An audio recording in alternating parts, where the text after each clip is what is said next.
cuentas offshore, en paraísos fiscales, que fue lo que quebró nuestra economía y significó que perdiéramos hasta nuestra moneda nacional, bueno, se daba esa ola de migrantes, que ya les expliqué, y esos migrantes salvaban la economía del país, ¿no? Se llegó a ser el primer rubro de la economía nacional, y durante muchos años el segundo rubro de ingreso de divisas de la economía nacional, salvando incluso los propios bancos de los banqueros que sacaban la plata. O sea, es una cosa sin nombre, ¿no? Los pobres y los humildes salvando con sus remesas, ¿no? Ahí sí vale el lugar común del sudor de su frente, mientras que la oligarquía sacaban la plata a las Islas Caimán, ¿no? Increíble. Ahora, la buena noticia es que eso ha terminado. De hecho, dadas las condiciones estructurales de la economía global, no recibimos remesas. Es más, es al revés.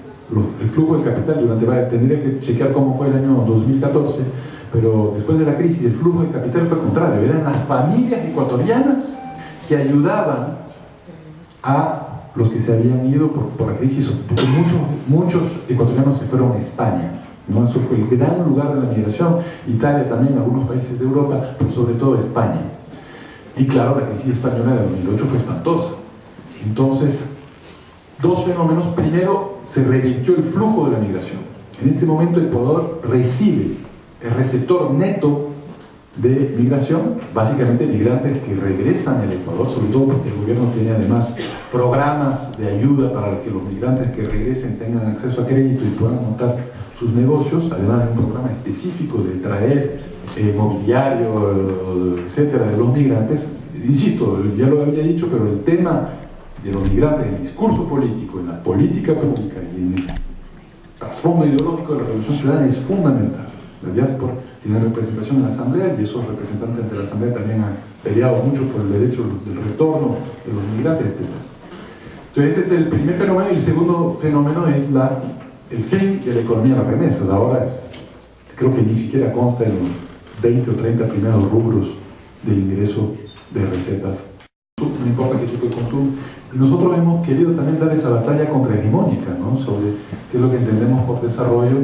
Y además, como Rafael es economista y está rodeado de un grupo de brillantes y jóvenes economistas que están dando esta pelea, claro, se ha pensado mucho, incluso la métrica, una nueva métrica, cómo medir lo que entendemos nosotros como no una alternativa de desarrollo, sino una alternativa al desarrollo, que hemos denominado el buen vivir.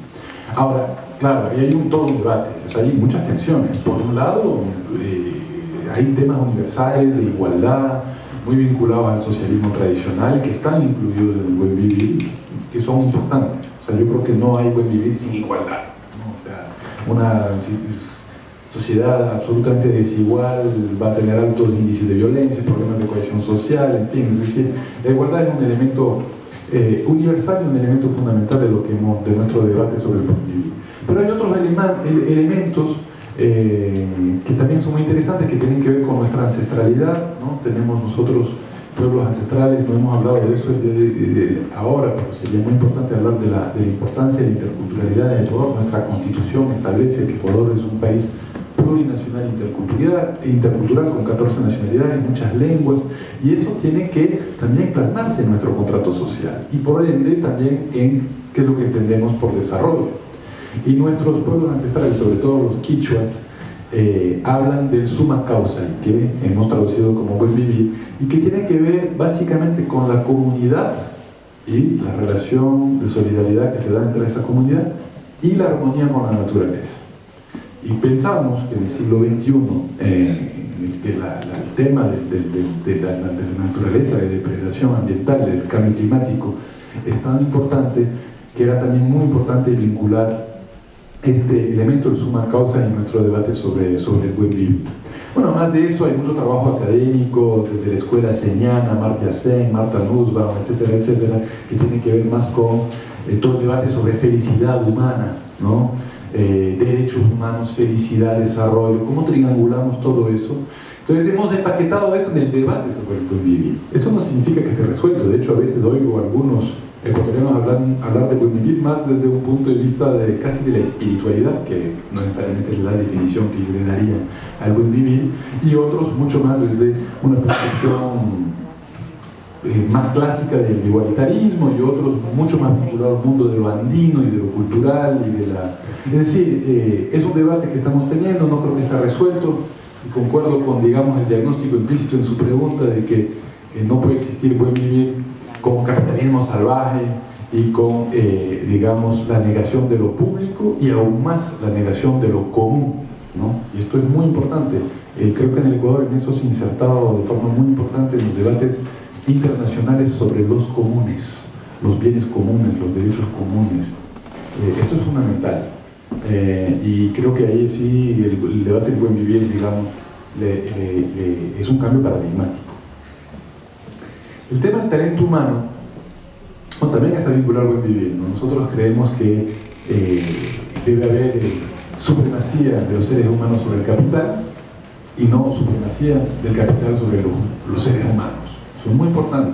Eso no significa negar el capital, ni la importancia del capital.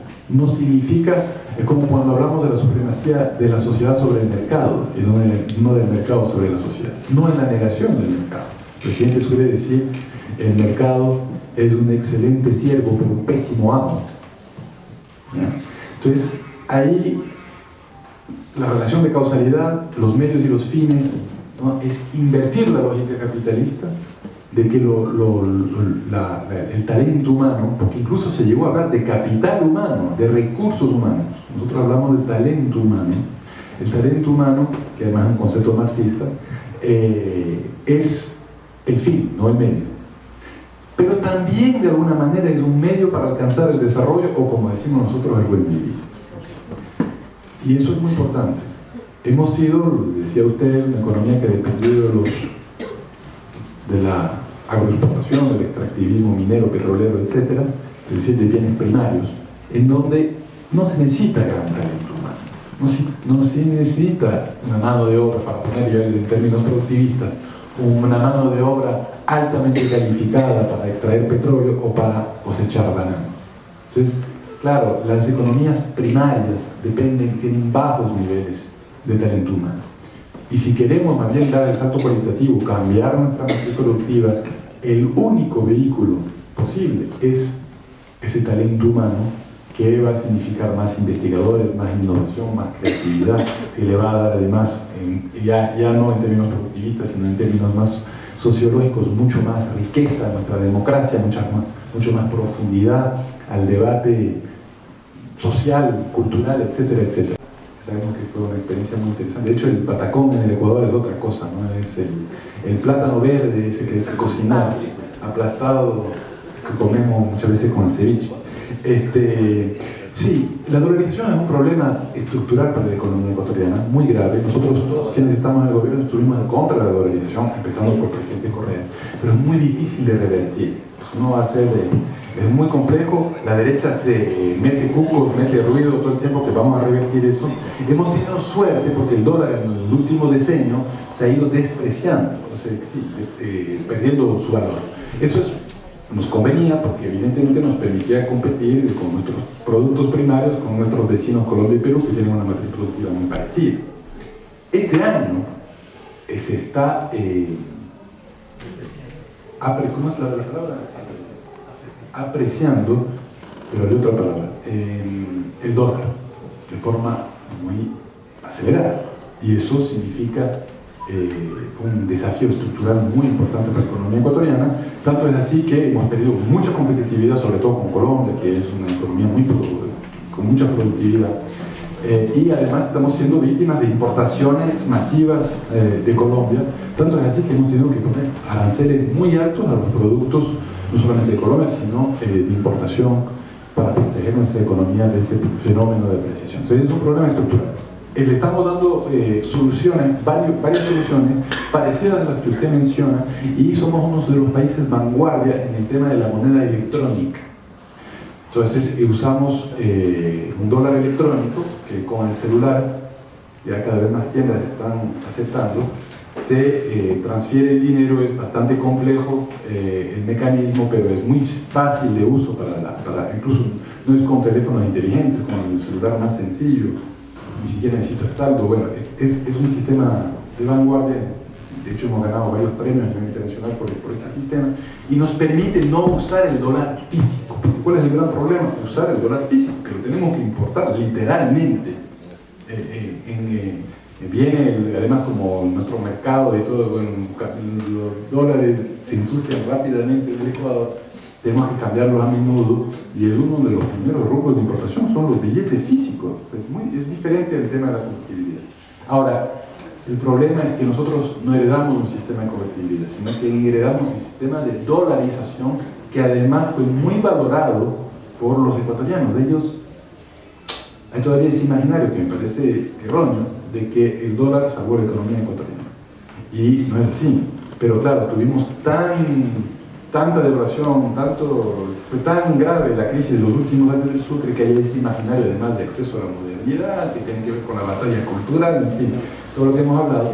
Y si mañana tuviéramos un referéndum sobre dolarización, seamos sinceros, lo más probable es que la mayoría de los ecuatorianos defenderían la capa de espada del tema de la dolarización.